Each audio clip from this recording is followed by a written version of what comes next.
Mateus, capítulo 28, 18 a 20. Esse é um daqueles textos que os crentes em geral, todos os evangélicos, sabem ou deveriam saber de cor, porque é um registro no Evangelho de Mateus da última coisa, digamos assim, a última ordem que Jesus deixou para os seus discípulos. Ide por todo mundo, ide, fazei discípulos de todas as nações, batizando-os em nome do Pai, do Filho e do Espírito Santo, na versão João Ferreira de Almeida, mais tradicional. Então, é o famoso ide de Jesus, não é? Nós nos acostumamos a conhecer esse texto com essa formulação. E antes disso, ele embasa a sua ordem dizendo: toda autoridade me foi dada no céu e na terra. Hoje, quando nós estamos celebrando o domingo da Trindade, logo após o domingo de Pentecostes, temos reservado no nosso calendário litúrgico esse domingo para refletir sobre as três pessoas da Trindade e as consequências disso para a nossa vida de fé, para a nossa vida enquanto igreja, para a nossa caminhada na fé.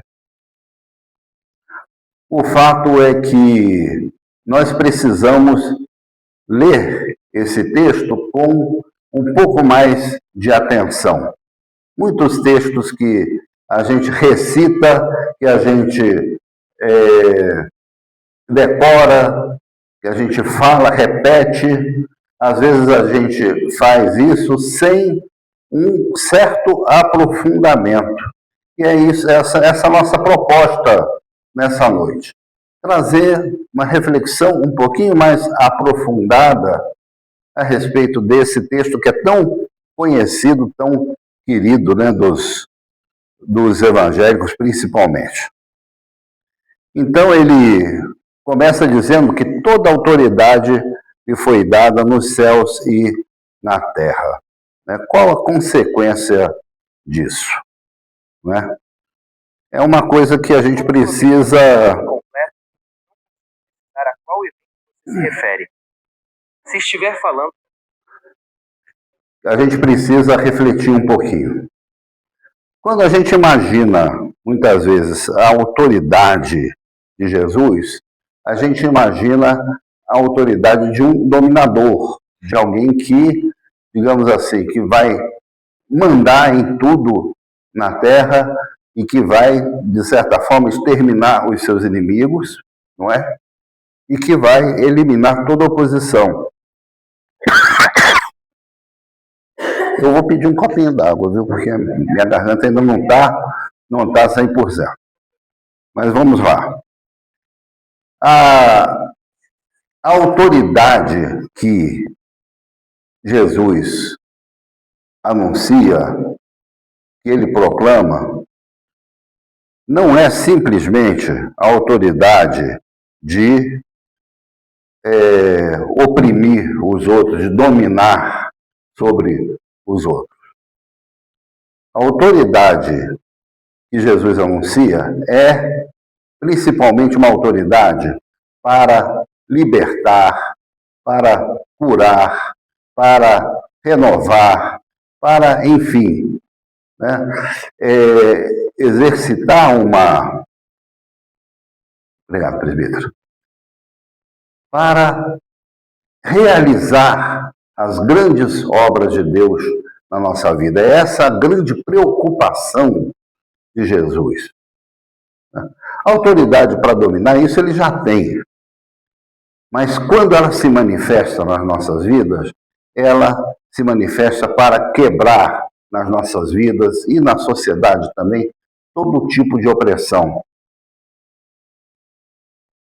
Nós vamos compreender isso um pouquinho mais adiante nessa mesma pregação. Isso vai ficar bem claro, eu só vou deixar um pouquinho para o final.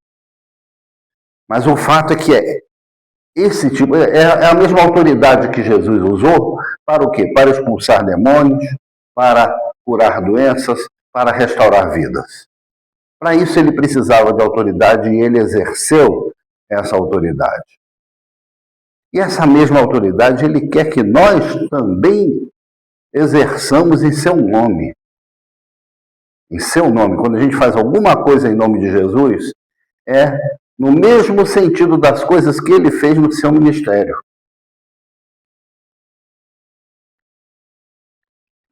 Não é simplesmente a autoridade de ser o superior, de estar por cima, de mandar nos outros.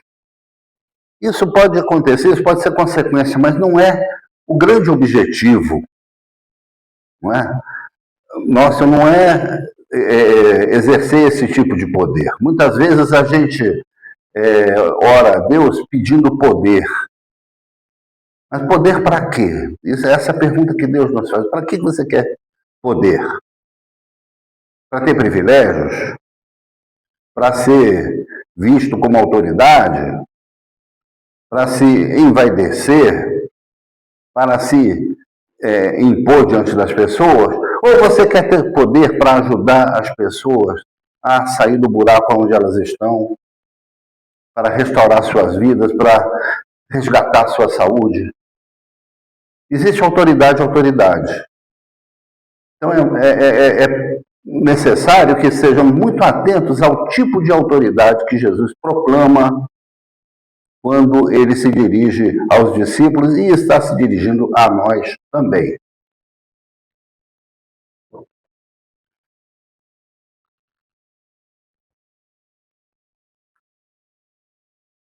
Logo depois, então, que ele proclama essa autoridade que ele recebe, há quem discuta que se ele recebeu essa autoridade a partir da vitória sobre a morte, a partir da vitória da cruz, ou se ele já dispunha dessa autoridade antes e simplesmente a resgatou, porque nós sabemos que no momento da cruz, Jesus se esvaziou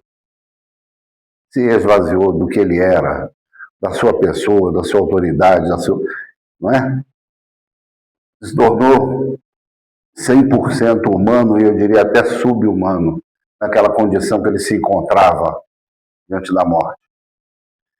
Mas com a ressurreição ele resgata essa autoridade que eternamente ele possuiu. É o meu pensamento, podemos debater um pouco a respeito, não vai ser hoje, mas de qualquer forma ele dispõe dessa autoridade. Então ele dá uma ordem, né? Vão e façam discípulos de todas as nações. Ou, na versão tradicional de João Ferreira de Almeida, ide. Esse texto foi empregado em milhares e milhares de cultos ao longo da história, né? De igrejas missionárias, de igrejas que iam mandar, inclusive nosso irmão aqui, pastor Sabanai, né? Missionários que estavam sendo enviados para terras desconhecidas, distantes, na África, na Índia, no Oriente, na Amazônia, no Cerrado, lá em Florianópolis, no Sul, enfim, no interior de São Paulo, para milhares de destinos. Então, esse texto era invocado, ide, quer dizer, vão, pega o ônibus amanhã cedo e você então irá para a sua missão. Né? Um deslocamento físico, um transporte. Né? E foi bom que isso tenha acontecido, porque assim as igrejas se espalharam e se estabeleceram pelo Brasil afora, pelo mundo afora. Mas é aqui também que a gente precisa resgatar um pouco o sentido do termo bíblico, porque ele tem um sentido um pouquinho diferente. Que Jesus fala para os seus discípulos é o seguinte: enquanto vocês estão indo, façam discípulos de todas as nações. É uma coisa da caminhada, não é uma coisa de um destino final onde lá você vai testemunhar, lá você vai fazer discípulos, lá você vai exercer a sua fé. Não, é no caminhar, é no dia a dia, é ao longo da sua vida, é por onde você passar. Por onde você passar, faça discípulos. É algo, eu diria assim, muito mais profundo, é algo diário, é algo que a sua vida se torna um fazer discípulos. Como é que eu posso, no meu dia a dia, ao longo da minha vida, fazer discípulos? Só existe uma maneira disso acontecer. É eu me tornar dia a dia igual o mestre. É eu me tornar no meu dia a dia igual a Jesus. De tal forma que as pessoas olhem para mim, olhem para o reverendo Sabanai, olhem para a Cristiane, olhem para o irmão Pereira, para a irmã Filadélfia, para cada um de nós, e diga, olha, ali está uma pessoa que reflete o ensino de Jesus Cristo, que reproduz a pessoa de Jesus Cristo. Eu vou me tornar discípulo dela, discípulo dele. É um desafio, eu diria, muito maior do que qualquer projeto missionário, mas é disso que Jesus está falando. No seu ir, no seu caminhar, no seu dia a dia, façam discípulos. Vamos levar em consideração a profundidade dessa ordem de Jesus. E, ao mesmo tempo, ele diz também discípulos de todas as nações. De todas as nações, porque, claro, ele estava falando ali com 11 homens que continuaram a segui-lo.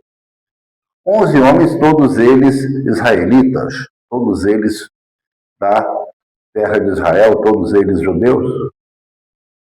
Então, ele abre aqui para o mundo, para todas as raças, línguas e nações, a oportunidade de se tornarem discípulos dele. Esse também foi um grande desafio para aquele grupo de homens, que depois precisou do reforço de alguém que desempenhou muito esse papel, que foi o apóstolo Paulo, né? Os 11 não deram conta de fazer tudo isso. Alguns fizeram coisas extraordinárias. Eu me lembro de Filipe, um dos discípulos, Filipe. Ele levou ao pé da letra isso que Jesus falou. Ele estava numa estrada indo para o sul da Palestina, quando ele viu uma carruagem passando, pediu carona nessa carruagem. E nessa carruagem estava um oficial, provavelmente um homem negro, um oficial do reino da Etiópia. Um funcionário lá do Ministério da Fazenda da Etiópia. Lendo o livro de Isaías. Lendo o livro de Isaías, Isaías 53. Falando ali do servo sofredor. E aí ele pergunta para Filipe, escuta, isso daqui, você entende esse livro de Isaías aqui? Eu conheço mais ou menos. Ah, então tá bom, me explica aqui, o que quer dizer isso? E aí Filipe então prega para aquele homem, e ele se converte a Jesus Cristo, e quando eles param na beira de um oásis para beber uma água, se refrescar um pouquinho, pergunta, escuta, eu não posso ser batizado aqui, não? Tem que ser numa igreja, assim, com batistério, com... Não, nem existe igreja ainda para isso. Então tá bom, eu quero ser batizado. E é o que Filipe faz, então, batendo aquele homem. Filipe estava andando pelo caminho, e pelo caminho ele fez um discípulo. Então, a palavra, a ordem que Jesus deu, se realiza, por exemplo, na vida desse discípulo. Não é? O famoso eunuco, né, lá da Etiópia, que tinha ido a Jerusalém para adorar a Deus. Por falar nisso, vamos lembrar de um outro texto aqui, um outro termo muito importante aqui. Fazer discípulos de todas as nações, batizando-os. Batizando-os. Para nós fica muito claro, nesses 2000 anos, né, que está se tratando aqui de um sacramento do batismo. Nós não, em momento nenhum, nós levamos em consideração o sentido original desse verbo grego, né, baptizo. Esse verbo tem o sentido de imergir, de mergulhar uma coisa na água. Ah, então é por imersão, pastor? Não vou entrar nessa discussão. Porque, na realidade, a grande preocupação aqui não é nem se para afundar na água ou se é para jogar água na cabeça. Não é isso que está se discutindo aqui. O que está se discutindo aqui é o mergulhar. Não é? Mergulhar é aquilo que ultimamente até tem sido utilizado nas escolas de línguas, por exemplo, né, para descrever uma experiência de aprendizado de língua estrangeira, a imersão. É você ir para um ambiente onde não se fala uma palavra de português, é você ficar ouvindo todo mundo conversando na língua que você quer aprender e você ir se habituando àquele som, à atitude das pessoas, ao vocabulário, e aos poucos você vai se soltando, e aos poucos você vai também nadando naquele ambiente, aí você vai também falando de acordo com aquilo que você está recebendo de experiência. Nós somos chamados, então, a levar as pessoas a uma imersão no Evangelho de Jesus Cristo. Esse é o real, o mais profundo sentido do batismo. Ele não se limita a uma cerimônia, por mais importante que seja, por mais fundamental, por mais bonita que seja, por mais alegre, uma das coisas que mais me alegra é participar de um batismo, não é? Mas é necessário resgatar o sentido profundo desse batizar. Então, batizar as pessoas significa levá-las a uma experiência profunda em Jesus Cristo. Por isso que não adianta você ter um grande número de batizados numa cidade. Você precisa de pessoas imersas no Evangelho. Esse é o verdadeiro efeito que Jesus deseja quando utiliza esse verbo, batizo, do grego, né? Que é o nosso batizar. Mas vejamos então aqui, batizando-os em nome do Pai, do Filho e do Espírito Santo. Algumas pessoas debatem se essa formulação de Mateus, se foi algum acréscimo depois, na época que a igreja estava já estabelecida e instituída, então a doutrina da Trindade estava lá pelo ano 325, lá no Concílio de Nicéia, foi declarada uma doutrina oficial da igreja, né, ortodoxa. Então, algumas pessoas especulam se isso foi um acréscimo posterior do texto, mas os estudiosos mais sérios do Evangelho de Mateus dizem que não. Isso aqui é original mesmo. Foi Mateus que escreveu isso aqui.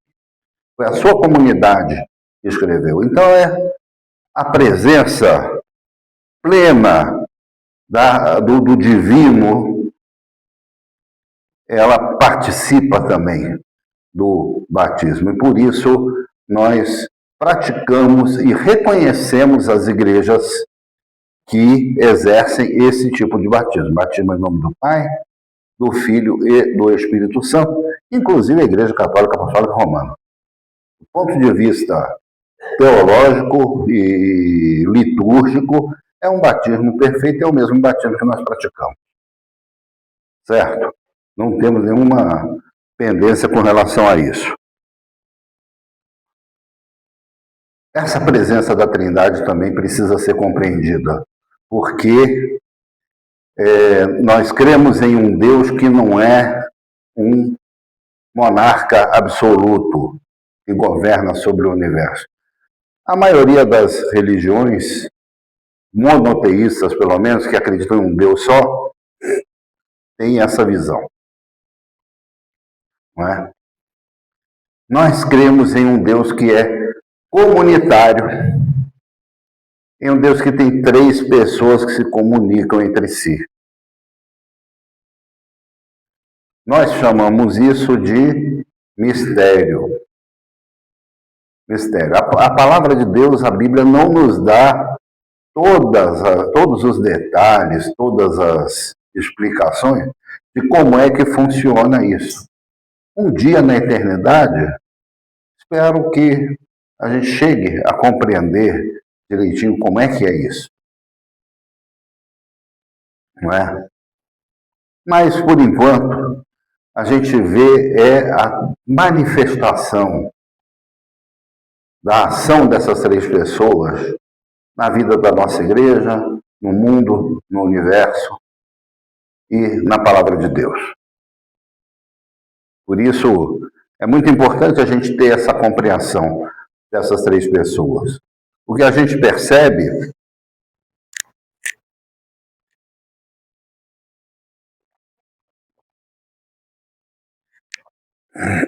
se a gente puder traçar uma linha do tempo, é que no Antigo Testamento a presença de Deus Pai, ela é muito mais forte, né? Ele se comunica com as pessoas, ele tem essa interação no mundo, embora o Espírito do Senhor também esteja agindo por meio dos profetas.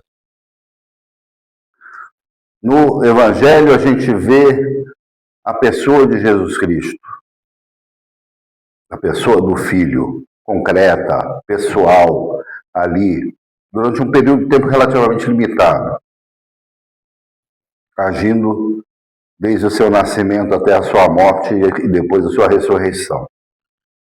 E a partir de Pentecostes a gente vê o tempo do Espírito, que é o tempo que nós estamos vivendo hoje, desde esse dia.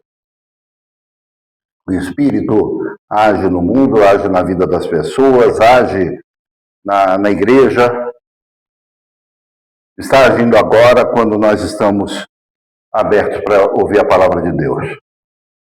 Então, a gente pode, digamos assim, separar no tempo a ação de cada um. Mas nenhum deles está agindo sozinho. O Filho está presente conosco aqui também. E nós estamos na presença de Deus. Então, nós estamos na presença da Trindade o tempo todo. Amém? Isso é glorioso. E é isso que nós queremos celebrar hoje. Uma outra coisa importante também é ensinando a guardar todas as coisas que tenho ordenado a vocês. Se nós olharmos no Antigo Testamento, várias vezes nós encontramos, principalmente nos 5 primeiros livros, no Pentateuco, Gênesis, Êxodo, Levítico, Número e Deuteronômio, Deus lembrando ao seu povo, falando o seguinte: olha, se vocês andarem conforme as coisas que eu tenho mostrado para vocês, conforme as ordens que eu tenho dado para vocês, conforme a lei, as instruções que vocês têm recebido, vocês vão ser abençoados, vocês vão ter boas colheitas, vocês vão dominar sobre a terra, vocês vão ter paz, etc, etc. Não é? Então, já no Antigo Testamento a gente vê a importância da obediência, a importância de levar a vida de acordo com o projeto de Deus. E aqui não é diferente, não é? Porque Jesus fala, ensinando a guardar todas as coisas que eu tenho ordenado a vocês. A diferença aqui é que tudo isso passa por Jesus Cristo. Tudo isso passa pelo Evangelho, tudo isso passa pelo seu ensino. Então, isso é fundamental nesse processo aqui do batismo. É para isso que a gente, né? Para isso que a gente está na igreja. Para aprender mais e mais a viver de acordo com as coisas que Jesus nos tem ordenado. Se a igreja não estiver ensinando exatamente isso, ela tem problema. Ela não está cumprindo a sua finalidade. Certo? E finalmente ele promete: eis que estou com vocês todos os dias até o fim dos tempos. É a companhia de Jesus Cristo junto conosco é a garantia da gente poder enfrentar todos os desafios da nossa vida, não é? Então, Jesus, ele pode ter subido aos céus, ele pode estar à direita de Deus, mas ele está conosco a cada dia. E sabe por que nós podemos confiar nessa palavra, nessa garantia da palavra de Jesus? Eu não sei se algum teólogo já escreveu isso, mas eu tive essa percepção, estudando esse texto, de como ele tem um paralelo, esse texto chamado Grande Comissão, ele tem um paralelo com o processo de libertação do povo de Deus do Egito e sua caminhada até a Terra Prometida. Preste bem atenção a cada ponto, olha só. Ele diz, toda autoridade me foi dada no céu e na terra. Os relatos da libertação do povo de Deus escravizado no Egito dizem o quê? Que Deus agiu com mão forte, com braço estendido. Ele agiu com toda a autoridade. Ele usou as forças da natureza para derrotar a maior potência militar da época, que era o Egito, que era Faraó. Mas que mantinha o seu povo escravizado. E para libertar esse povo, ele exercitou, então, o seu poder. E ele colocou um homem para negociar diretamente com o faraó, que foi Moisés. E deu a esse homem o quê? Toda a autoridade para falar em seu nome diante do governo do Egito. Então, toda a autoridade. Aí, ele faz, então, discípulos de todas as nações, porque ali, escravizados no Egito, não havia só o povo hebreu, o povo israelita. Ali você tinha todo mundo misturado. As pessoas sabem que ninguém pediu passaporte de ninguém naquela noite da Páscoa, quando eles saíram em fuga pelo deserto do Sinai. Ali houve uma ampla libertação de muitas nações que estavam debaixo da escravidão do Egito e que encontraram a chance da sua libertação na Páscoa. Então, eles obedeceram a Deus, fizeram o sacrifício do cordeiro e encontraram, então, a sua liberdade. E aqui fala também, batizando-os em nome do Pai, do Filho e do Espírito Santo. esse povo caminha e num dado momento ele chega ao Mar Vermelho, a um braço do Mar Vermelho diante deles. Eles precisavam atravessar. O próprio apóstolo Paulo usa essa imagem da travessia do Mar Vermelho como uma prefiguração do batismo. Então, o povo liberto da escravidão é batizado nessa travessia do Mar Vermelho. Estão acompanhando? Então, batizamos em nome do Pai, do Filho e do Espírito Santo, ensinando-os a guardar as coisas que tenho ordenado a vocês. Depois que esse povo é batizado pela travessia do Mar Vermelho, eles chegam aonde? Ao pé do Monte Sinai. E lá no Monte Sinai eles recebem o que? As tábuas da lei, que vão orientar a vida desse povo, que vão ser a base para toda a legislação de uma horda desorganizada. Eles passam a ter, então, uma lei para seguir. Então, eles são chamados a obedecer tudo aquilo que Deus está ordenando. E a partir daí, começa uma grande caminhada pelo deserto do Sinai que vai culminar com a chegada na Terra Prometida. Durante os dias dessa caminhada, o que acontece? Existe no céu uma nuvem apontando a direção que eles devem seguir, e à noite um fogo, uma nuvem luminosa, também apontando na mesma direção. Todos os dias dessa caminhada, eles podiam contar com a presença de Deus apontando a direção que eles tinham para seguir. Então, Deus estava com eles a cada dia. E tudo isso só terminou no dia que eles, então, atravessaram o Jordão e chegaram, então, na Terra Prometida. Ali, então, inaugurava uma nova etapa na vida desse povo. Então, nós podemos crer nas palavras aqui, que estão registradas em Mateus 28, 18 a 20, que historicamente nós temos na palavra de Deus um Deus que seguiu exatamente esse roteiro. Exatamente esse roteiro lá no Antigo Testamento. E ele traça um roteiro muito parecido conosco, enquanto Trindade, por meio do seu Filho, Jesus Cristo.